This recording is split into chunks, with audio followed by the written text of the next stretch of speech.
PhonePe పనిచేయక తాను ఎక్కాల్సిన రైలు తన ముందే వెళ్ళిపోవడంతో ఓ ప్రయాణికుడికి కలిగినటువంటి కష్టంపై రైల్వే శాఖ సీరియస్ అయింది. స్టేషన్లో ఉన్నటువంటి సమోసా వ్యాపారిపై కేసు నమోదు చేసి అరెస్టు చేసింది. ఈ ఘటన మధ్యప్రదేశ్లో చోటు చేసుకుంది. జబల్పూర్ స్టేషన్లో రైలు ఆగిందని అక్కడే ఉన్న బండి దగ్గరికి వెళ్ళాడు ఆ ట్రైన్లో ప్రయాణిస్తున్నటువంటి వ్యక్తి. సమోసా తిన్నాడు. ఇంతలో ఫోన్ పనిచేయలేదు. మరొక వైపు ట్రైన్ బయలుదేరేందుకు సిద్ధంగా ఉంది.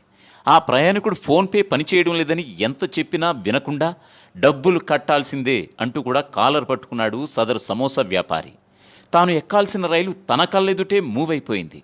ఇక చేసేదేం లేక తన వాచి సమోసా వ్యాపారికి ఇచ్చేసి మరీ అష్టకష్టాలతో ఆ ట్రైన్ ఎక్కాల్సి వచ్చింది.